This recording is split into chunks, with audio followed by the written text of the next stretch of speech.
welcome to Leaders of Tomorrow, the only show on Indian television where you, the MSME, get center stage. This is ET Now's special daily initiative to give MSMEs and entrepreneurs the opportunity to be front and center in every industry and area that matters to you. Tonight on our call-in show, two of our experts in studio answering your questions sent to us. And later on the show on Small Giants, we'll feature Pedagoge. Do stay tuned.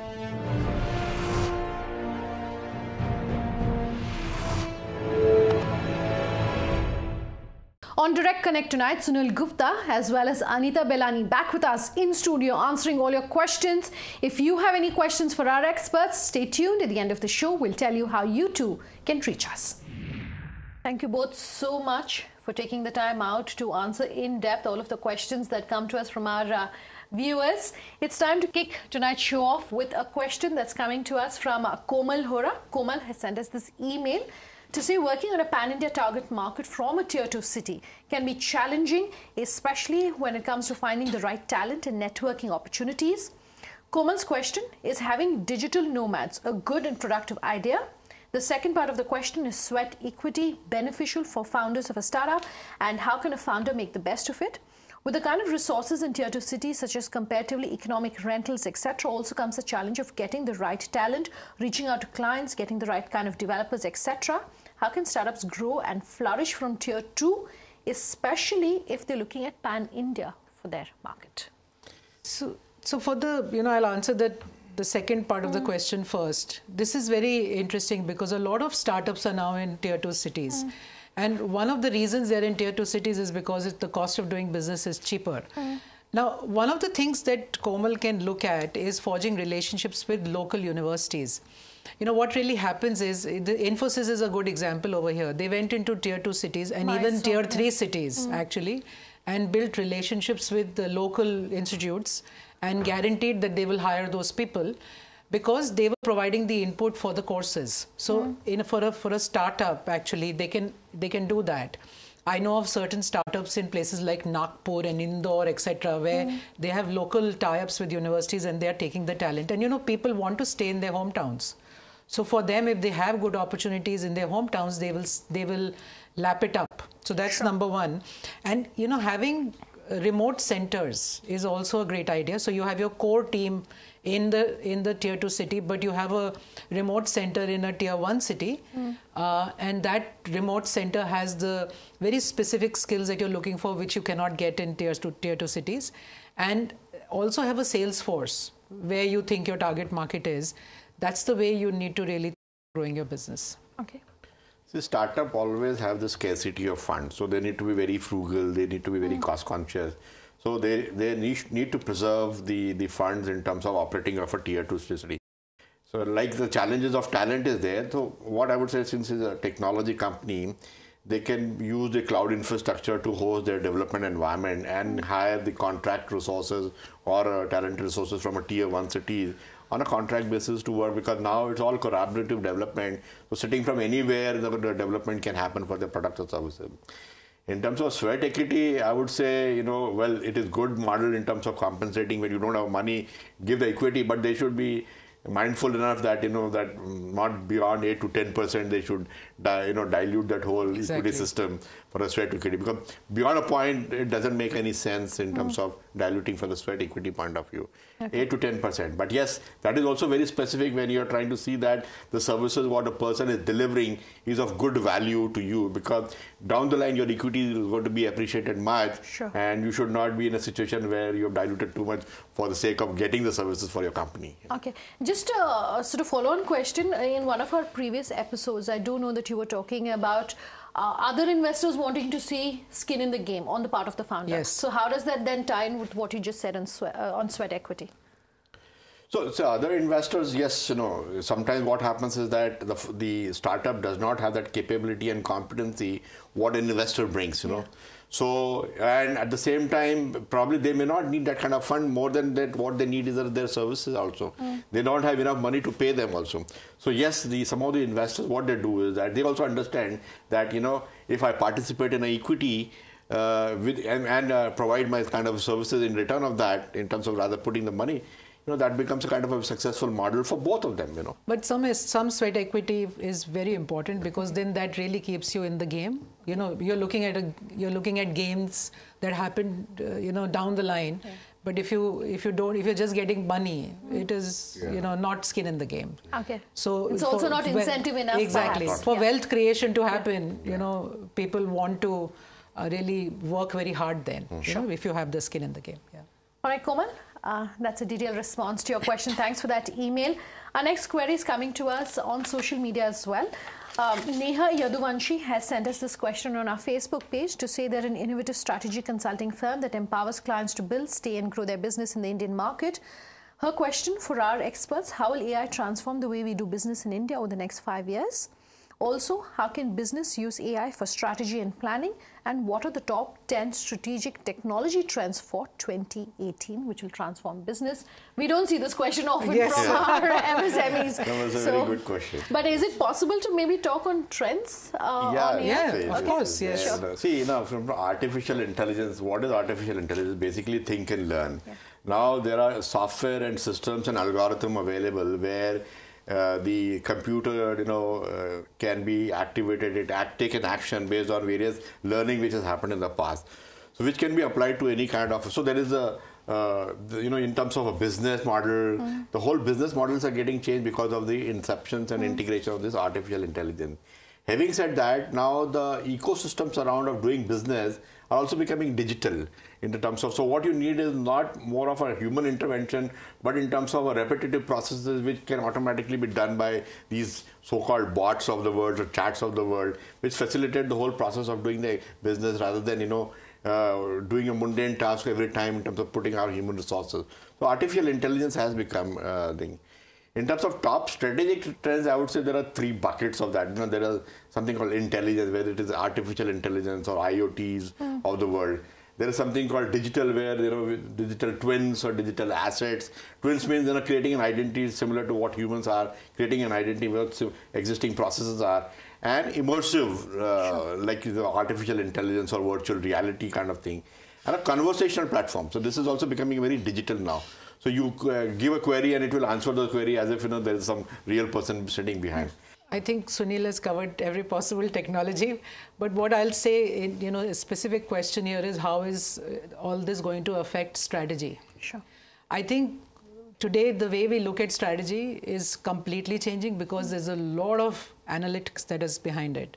So big data, analytics, all that will really form the backbone of all the strategy that we will create for our businesses. So since they're a strategy consulting firm, they need to really adapt to this whole area of data analytics, etc. So very important to get that skill set right.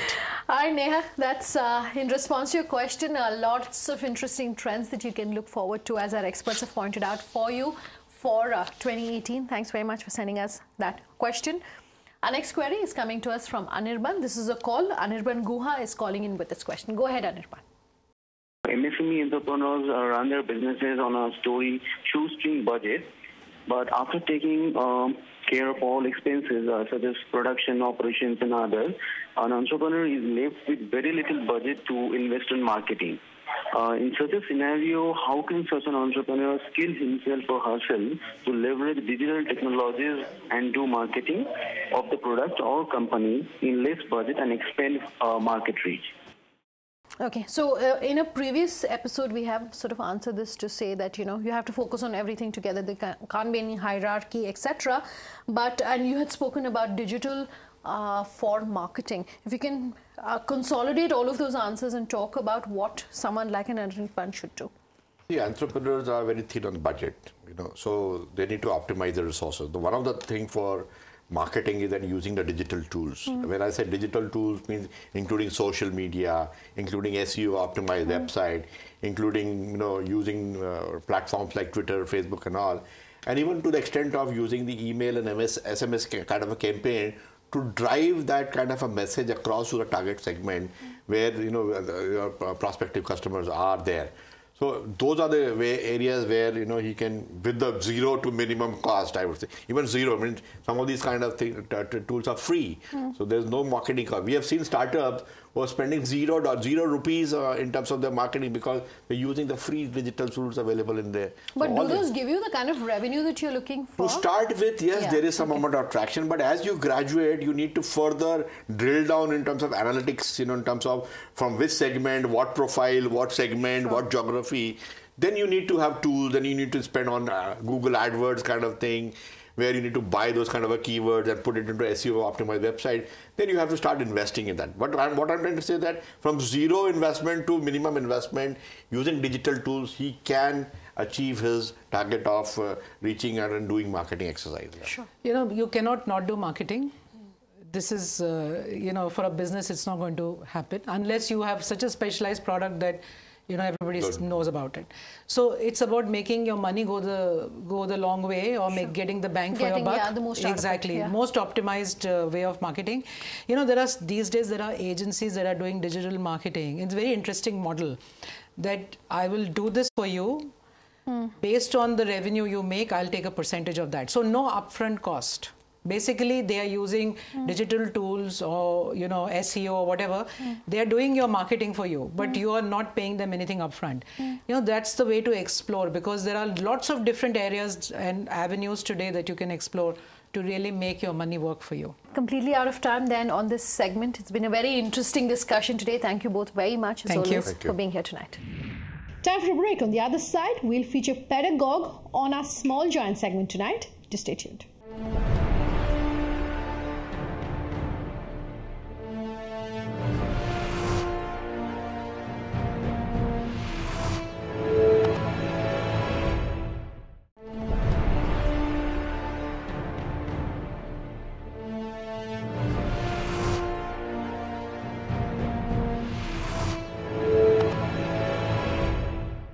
You're back with us here on Leaders of Tomorrow, and tonight on Small Giants, we're putting the spotlight on Kolkata-based Pedagoge.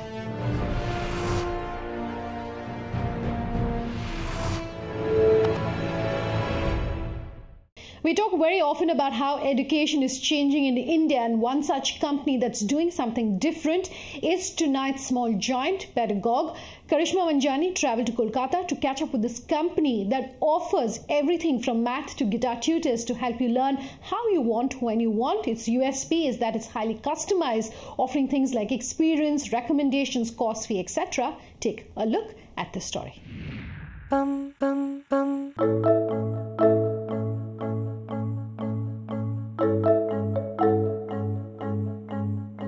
So I've been looking for a dance instructor for a really long time, and my main issue is because I am looking for a home dance instructor, and given the home dance instructors come at a very high price, my main issue has been there. So I really don't know what to do. Hi, so I've spent multiple hours over multiple days and weeks, you could say, looking for a guitar tutor, but I haven't been able to find one that holds my interests. So I get bored very easily with them, and I keep on switching, and I just don't know what to do now. I only want the best for my son, and now it's been a year since I've been looking for a teacher, but I haven't found anybody who's willing to give me the time slots I need and also willing to go that extra mile to make that difference for my son. And it's been a long time, and now I'm really frustrated. So do you have any suggestions how I can find a good maths teacher? So are you tired of compromising on your learning needs? Worry not. Pedagoge is here to help you find the right tutor. Just type in your requirement, hit search, and Pedagoge provides a list of tutors with the detailed experiences, course structure and fees. To know all the services provided by the startup, Leaders of Tomorrow caught up with its founder in Kolkata.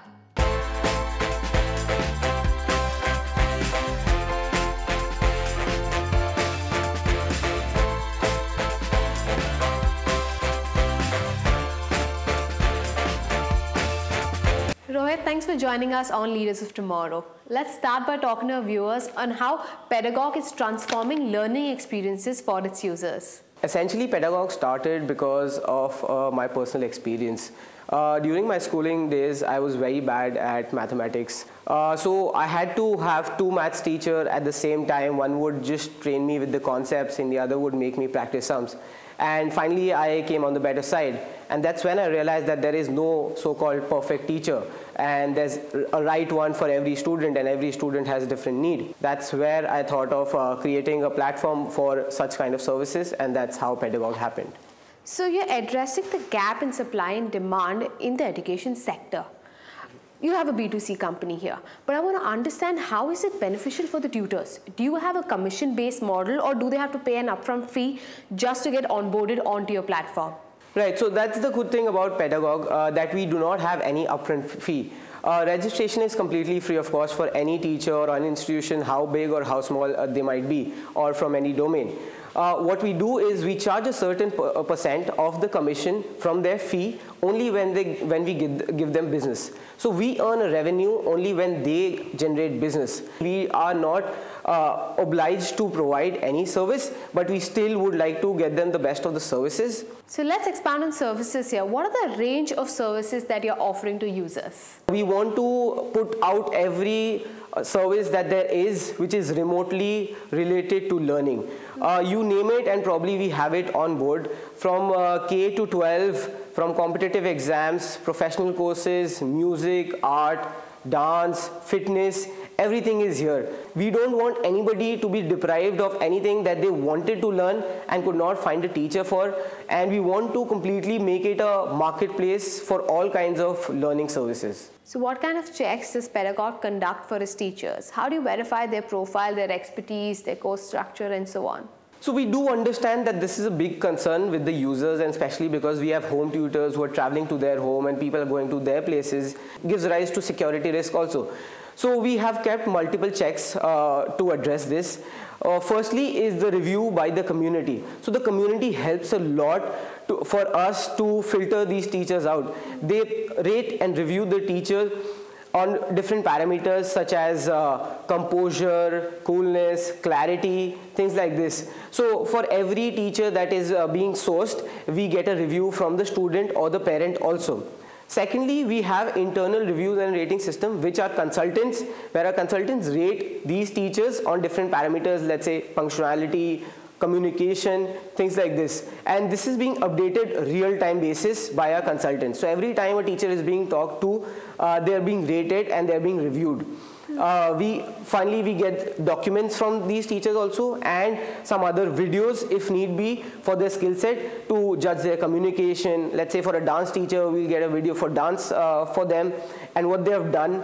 What is the kind of recognition that they have received, what are the kind of awards they have received, and what have they done in the past. We get their CVs, their passing certificates, and we also have some data on the public domain, as in how many tuitions were offered to these teachers, how many did they land up converting, how many demos were given, how many demos converted into final classes. So this data is in the public domain for the users to also see. So Pedagoge is a NASSCOM-backed startup. NASSCOM is essentially an incubator that helps entrepreneurs with mentoring, funding, and so on. So based on your experience, what is your opinion about entrepreneurs partnering with such incubators? So we were a part of the NASSCOM 10,000 startups in the warehouse program. So we were in this warehouse in Calcutta for 6 months, and that's this time when Pedagoge really grew. During the initial stages, we received funds in kinds from big brands such as Facebook, Google, DigitalOcean, Nolarity, etc., which we couldn't have afforded during our initial stages. We also got access to investors, to mentors, to advisors to help us on every stage. So this really helped us grow and control our costs, and also get more exposed to the entire ecosystem. So I think it's a great thing if you get to partner with some incubator, and if it's the right fit for you, I think it can really take you to the next stage. So Pedagoge essentially operates in Kolkata, but you've started venturing out to different places and now you're in Delhi. Talk to us about your growth chart. Right. So people think of Calcutta as a not so great city when they want to start their venture out, because they think that, you know, nobody really works here and so it's a problem. But for us, it was a blessing in disguise because if you look at the statistics, East India and especially Calcutta has a huge percentage of students going for private coaching, as high as 80 to 90% of the high schoolers going for private education. So that really worked well for us, and Calcutta helped us keep the cost very, very low, since operationally the city is very cheap as compared to other metro cities. So that also helped us. So if you're not losing a lot of money, that's still profits, right? So now with that, we are moving into Delhi. Delhi being one of the biggest educational hubs in the country, but Delhi has shown great growth. So we've seen 3x more growth in Delhi than what we have seen in Calcutta. So Rohit, let me quickly wrap up this interview. There are a lot of entrepreneurs trying to tap into the education space. So what is your one message, what is your advice for all these entrepreneurs, keeping in mind all the challenges you've overcome? I think education space in India or in the world map is huge. One big advice from my end would be to do a lot of research and planning before getting into any service with respect to the education space. Generally, what people land up doing is they think that this is the service or this is the product that a user needs without actually asking the user what they actually need. So that's a gap which happens. So they land up making a good to have product and not a must have product. So I think every entrepreneur getting into any sort of venture must look at converting this good to have product into a must have product. And if they realize that this is not going to happen or this is not possible, they must be courageous enough to say that, okay, this is not happening and we would like to close it down. I think there's no harm in closing any venture down, and every venture or anything that they're getting into is a learning experience for them. So Rohit, with this optimistic message of failure being the key to success, let me wrap this interview. Thanks for talking to us on Leaders of Tomorrow. Thank you for having me on the show. Now no more settling for just any tutor. Pedagoge books one that perfectly fits all your requirements. Completely out of time on this episode of Leaders of Tomorrow. If you have anything that you want to say to us or any questions for our experts, here's how you get in touch. Email us at leadersoftomorrowtimesgroup.com. If you have any questions, you can also reach us on social media. Tweet at me. My personal Twitter handle Sunanda_J or LOT_ET Now is our official Twitter handle. Our Facebook page is Leaders of Tomorrow on ET Now. You can also call us on that number you see on your screens. Thanks very much for watching. Have a good night.